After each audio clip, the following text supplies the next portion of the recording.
Students, welcome to ED academy. Last lecture में हम लोगों ने देखा था द एरिस्टोक्रेसी और न्यू मिडिल क्लास। क्या होता है एरिस्टोक्रेसी क्लास, यानी कि डोमिनेंट क्लास जो सोसाइटी पे डोमिनेंस करती है, और आपका एक और क्या था आपका मिडिल क्लास जो इंडस्ट्रियलिस्ट और छोटे मोटे काम करते थे, डॉक्टर्स लॉयर, ये कौन थे आपके न्यू मिडिल क्लास थे। अब हम देखेंगे हमारा नेक्स्ट टॉपिक है लिबरल नेशनलिज्म।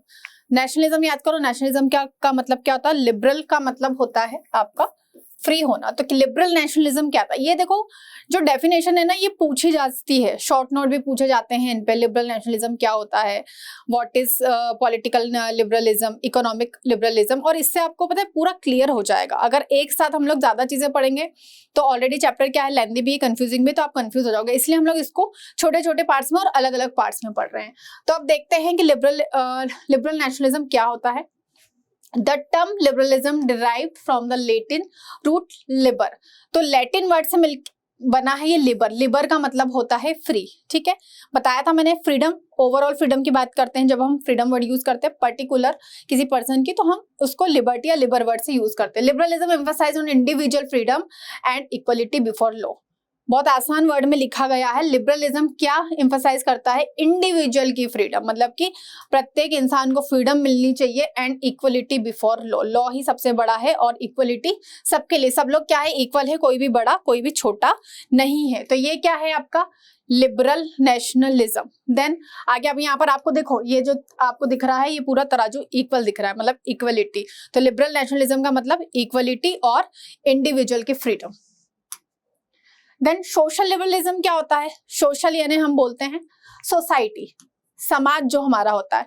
तो इसमें क्या बोल रहा है ये, एंड ऑफ, देखो पहले यहां समझो, लिबर्टी होना, लिबर्टी फ्रीडम होना, आजादी होना, इक्वलिटी सबको इक्वलिटी होना, बहुत ईजी है। फ्रेटर्निटी का मतलब होता है भाईचारा। इसको आप लोग नोट कर लो ताकि कीवर्ड आपको याद रहेंगे, ठीक है। फ्रेटर्निटी का मतलब क्या होता है आपका भाईचारा होता है। अब देखो, तो सोशल लिबरलिज्म, अगर आप सोशली तरीके से आप फ्री होना चाहते हो, लिबरलिज्म चाहते हो, तो क्या क्या चीजें होनी चाहिए।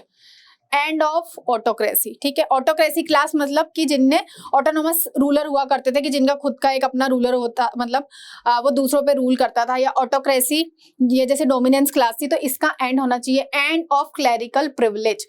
क्लैरिकल प्रिविलेज का मतलब है बर्थ के बेसिस पे प्रिविलेज देना बंद होना चाहिए। जिसमें कैपेबिलिटी होगी वही रूलर बनेगा, वही राजा बनेगा। फॉर्मेशन ऑफ कॉन्स्टिट्यूशन, कॉन्स्टिट्यूशन का फॉर्मेशन होगा तभी क्या होगा आपका सोशल लिबरलिज्म मिलेगा। देन इनवॉल्युबिलिटी ऑफ प्राइवेट प्रॉपर्टी, ठीक है। और जो प्राइवेट प्रॉपर्टी है इनको इनवॉल्युबिलिटी होनी चाहिए। इसका मतलब ये है कि आपको पता है कि जो क्लर्जी और नोबल्स हैं उनके पास बहुत ज्यादा प्रॉपर्टी उन्होंने एक्वायर कर रखी थी, तो इसका भी क्या होना चाहिए, इसको रिलीज करना चाहिए। देन इसको बाद में सबको इक्वल डिस्ट्रीब्यूशन होना चाहिए। तो ये आपका क्या था, सोशल लिबरलिज्म था। पहले हमने क्या देखा, लिबरल नेशनलिज्म, फिर सोशल लिबरलिज्म, ठीक है। तो सोसाइटी के बेसिस पे अगर आप फ्रीडम, अगर आपको चाहिए लिबर करना है, आपको फ्री करना है, प्रत्येक को आपको क्या देनी है, फ्रीडम देनी है, तो आपको ये सब ये चीजें होंगी तभी आपके लिए सोशल लिबरलिज्म क्या होगा, पॉसिबल होगा, ठीक है। Then political liberalism. अब देखो यहाँ पर पॉलिटिकल मतलब कि जब पॉलिटिक्स होती है उसमें कैसे लिबरलिज्म दोगे आप, तो all classes equal before law, ठीक है। जो मतलब सब इक्वल है, ठीक है। लॉ ऐसा कहता है कि सबको इक्वलिटी प्रदान की जाए, ठीक है। इक्वलिटी होनी चाहिए, ऐसा कौन कह रहा है, ऐसा कोई रूलर या राजा नहीं कह रहा है, ऐसा लॉ बनना चाहिए, ऐसा लॉ होना चाहिए। Right to vote granted man who owns property, ठीक है। अब इन्होंने वोट लिखा है यहाँ पर, इनका मतलब है कि पॉलिटिकल लिबरलिज्म आप देना चाहते हो तो वोटिंग राइट्स देने चाहिए, लेकिन right to vote granted to men whose own property, ऐसे आदमियों को, मतलब सिर्फ अभी विमेंस की बात नहीं हो रही, मेंस की बात हो रही है, जिनके पास अपनी खुद की प्रॉपर्टी है, छोटी मोटी लैंड भी उसकी खुद की है, तो उनको वोटिंग राइट्स देने चाहिए। Women's not allowed to vote, women's को भी अलाउड नहीं किया गया है। ऐसा नहीं इंडिया में ही वुमेन्स की क्या थी, हालत खराब थी, जो दूसरे कंट्रीज थे वहां पर भी वुमेन्स हमेशा से पीछे ही रही। तो अभी तो हम लोगों ने स्टार्ट ही किया है, यूरोप तो इतना आगे कि हम नहीं सोच सकते कि वहां के लोग भी इतना सोचते होंगे, नहीं। तो वहां पर भी अभी वुमेन्स के लिए अलाउ नहीं किया गया था इसको, womens not allowed to vote. अभी right to vote granted to man who owns property. तो ये आपको पॉलिटिकल, आपका लिबरलिज्म में अगर आप पॉलिटिकली फ्री देना चाहते हो, मान लो कि इंडिया में आप पॉलिटिकल लोगों को क्या देना चाहते हो, लिबर करना चाहते हो। अब लिबर आप फ्री तो कर रहे हो, लेकिन कैसे, पॉलिटिकली लोग मांगना चाहते हैं, वो चाहते हैं कि हमारा जो रूलर होगा वो हमें डिसाइड करेंगे, हमारी सरकार हमें बनाएंगे, तो आप उनको वोटिंग राइट्स दे रहे हो, मतलब कि आप उनको पॉलिटिकल लिबरलिज्म प्रोवाइड करवा रहे हो, ठीक है। नेक्स्ट हम देखेंगे इकोनॉमिक लिबरलिज्म। इकोनॉमिक आपको पता है, यहाँ लगा हुआ है, देखो कितने सारे नोट उड़ रहे पैसे, ठीक है। तो freedom of market from restriction, मैंने आपको बताया था गिल्ड रिस्ट्रिक्शन लगे हुए थे, इजीली मार्केट में ट्रेड करना आसान नहीं था, नहीं कर सकते थे इजीली। एक टेरिटरी से जब दूसरी टेरिटरी पे मूव करते थे या ट्रेड करने जाते थे तो टैक्स और बहुत ज्यादा उनको ट्रेड बैरियर लगे हुए थे, बहुत ज्यादा परेशानी आती थी, बैरियर का मतलब है बहुत रुकावटें आती थी। तो freedom of market from restriction जो भी लगाए गए, removal of state impose restriction on movement of goods and capital.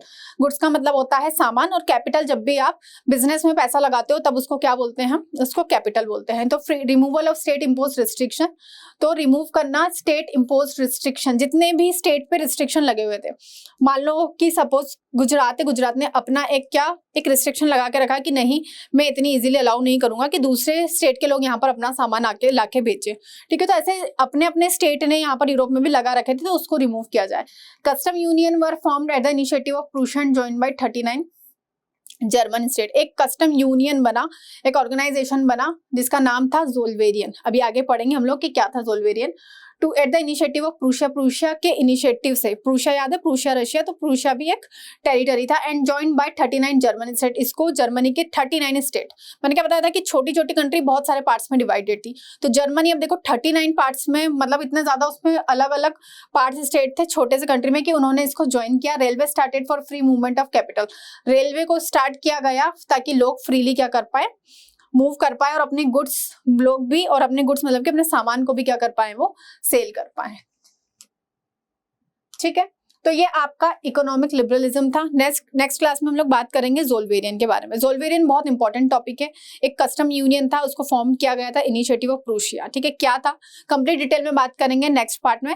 तब तक के लिए बने रहिए ईडी एकेडमी के साथ। अगर अभी तक आपने चैनल को सब्सक्राइब नहीं किया है तो चैनल को सब्सक्राइब कर दीजिए, ताकि फ्यूचर के जितने भी आपको टॉपिक्स है जो हम आपको इजीली समझा रहे हैं वो आपको इजीली मिल पाए, और आप इस चीज को अच्छे से समझ पाओ, ठीक है। अगर बेल आइकन को प्रेस नहीं किया है तो उसको भी प्रेस कर लीजिए और वीडियो को शेयर कर दीजिए।